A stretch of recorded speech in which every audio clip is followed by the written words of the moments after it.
Baik, kita masuk ke alur proses pembuatan SPM. Ya. Jadi operator, ya, dalam hal ini operator sakti modul pembayaran, mulai proses dari input SPP, kemudian cetak SPP. Kemudian nanti PPK, tugasnya adalah mensetujui SPP atau memvalidasi SPP. Ya. Kemudian membuat ADK SPP. Kemudian membuat ADK SPP. Nah, nanti setelah PPK membuat ADK SPP, maka akan otomatis ya masuk ke sistem ya, ke SPAN, kemudian mendapatkan nomor resume tagihan. Kemudian operator bisa melanjutkan dengan melakukan pencetakan SPM. Kemudian dilanjutkan dengan upload dokumen pendukung. Kemudian di user PPSPM ya, bisa melakukan setuju SPM apabila dirasa SPM-nya sudah memenuhi persyaratan dan dokumen pendukungnya sudah lengkap. Kemudian PPSPM juga membuat ADK SPM. Nah, di proses ini apabila sebelumnya tidak dilakukan perekaman renkas harian, namun nilai SPM-nya di atas 5 miliar, maka di sistem aplikasi Sakti akan secara otomatis terbentuk renkas otomatis ya. 3 hari kerja sejak tanggal pembuatan ADK SPM. Misalnya ADK SPM-nya dibuat tanggal 1, maka renkas hariannya akan otomatis jatuh tempo 3 hari kerja kemudian. Kemudian data ADK SPM otomatis terkirim ke KPPN. Nah, nantinya KPPN akan memproses SPM tersebut di aplikasi SPAN. Apabila sudah diproses dan akan menerbit namanya SP2D.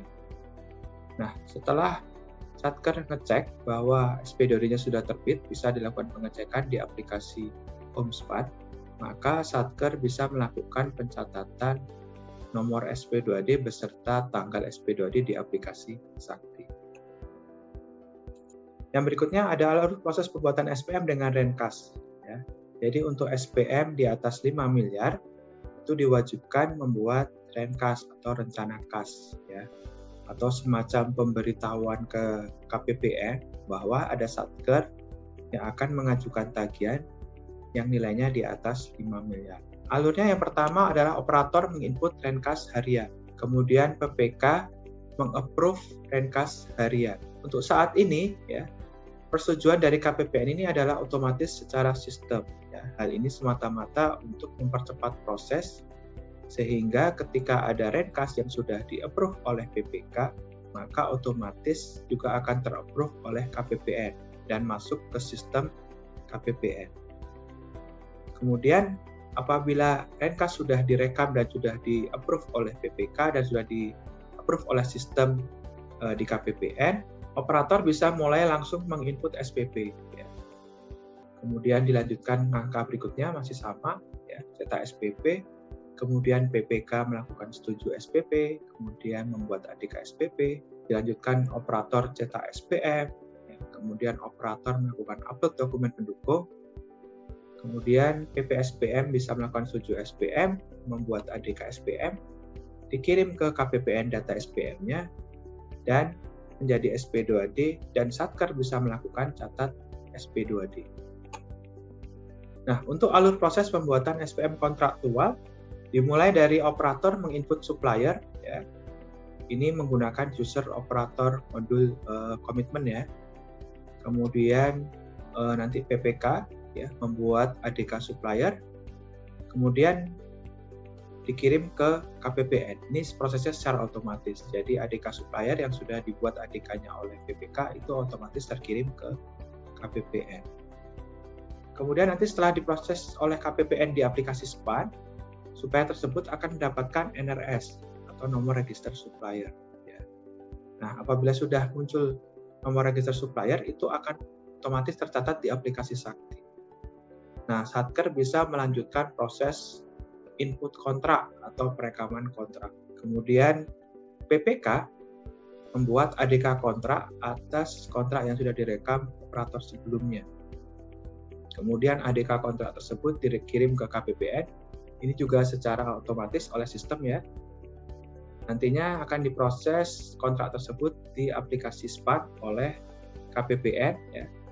dan nanti akan terbit CAN ya, atau Contract Account Number. Ya. Nah, ini juga sama seperti NRS, CAN ini akan tercatat secara otomatis di aplikasi Sakti. Ya. Nah, nanti apabila kontraknya sudah muncul CAN, Satker bisa melanjutkan merekam BAST kontraktual.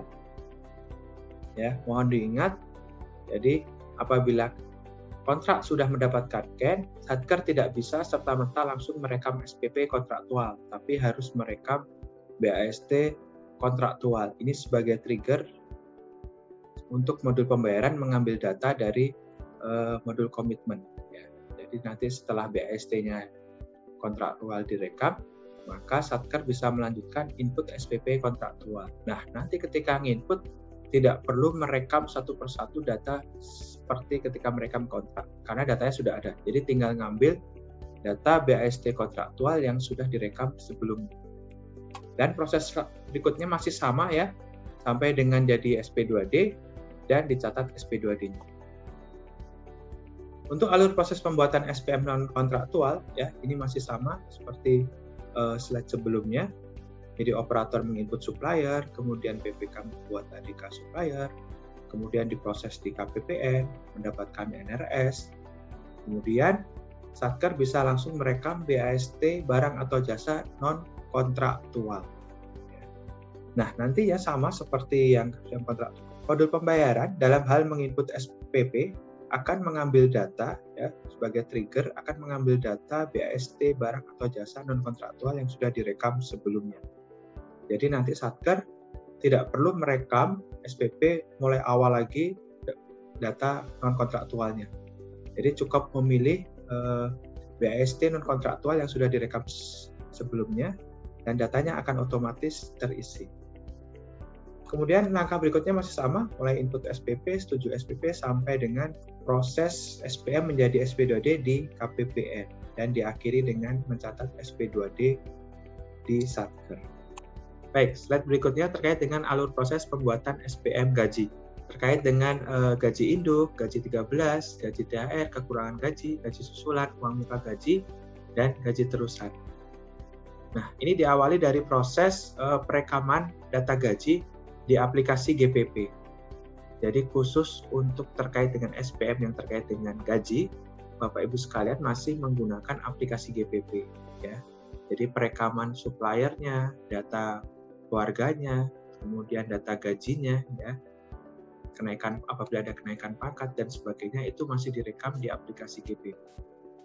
Nah, nantinya di aplikasi GPP setelah membuat ADK GPP, Bapak Ibu sekalian melakukan rekon gaji ke KPPN. Ya. Hal ini semata-mata agar jangan sampai gaji yang dibayarkan itu terdapat kesalahan. Ya. Jadi datanya sudah update, misalnya ada pegawai yang golongannya sudah 3B, tapi ketika membayar gajinya masih 3A. Dan atau mungkin ada pegawai yang sudah punya anak 3, tapi yang anak terakhir belum direkam di aplikasi GPP, sehingga ketika pembayaran gaji hanya sampai pembayaran anak kedua. Kira-kira untuk hal-hal seperti itu ya. Nah, nanti apabila rekon dengan aplikasi GPP terpusat yang ada di KPPN itu sudah selesai atau sudah disetujui, Bapak Ibu sekalian bisa masuk ke aplikasi Sakti. Di modul komitmen itu ada namanya import data GPP. Ya.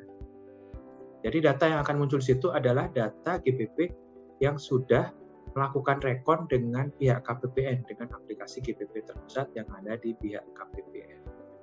Nah, nanti kalau sudah selesai, Bapak Ibu sekalian tinggal menarik datanya saja atau mengimport ya yang sudah ada, jadi tidak perlu rekap ulang untuk mengakomodir pencatatan supplier ya. Kemudian membuat ADK supplier. Nah, hal ini dilakukan cukup satu kali apabila tidak ada perubahan. Namun misalnya apabila ada perubahan, misalnya penambahan pegawai, update terkait pegawai, kenaikan pangkat, menambah keluarga, Bapak Ibu sekalian harus mengimport GPP ulang ya dari aplikasi GPP, kemudian rekon ulang, kemudian di Saktinya nanti tinggal import ulang dari aplikasi GPP. Kemudian dicatat di aplikasi Sakti, ya, diupdate ya. Kemudian jangan lupa ADK suppliernya juga dikirim ke KPPN agar data di SPAN atau di KPPN juga terupdate. Ya. Kemudian nanti apabila sudah mendapatkan NRS dengan data yang sudah terupdate, prosesnya masih sama ya seperti yang sebelumnya. Bapak Ibu sekalian bisa melakukan input SPP, kemudian PPK setuju SPP, PPK membuat ADK SPP, kemudian dilanjutkan dengan operator mencetak SPM, kemudian PPSPM setuju SPM, PPSPM membuat ADK SPM, dan dikirim ADK-nya ke KPPN untuk diproses menjadi SP2D. Dan Satker bisa melakukan catat SP2D atas SPM gaji yang sudah menjadi SP2D.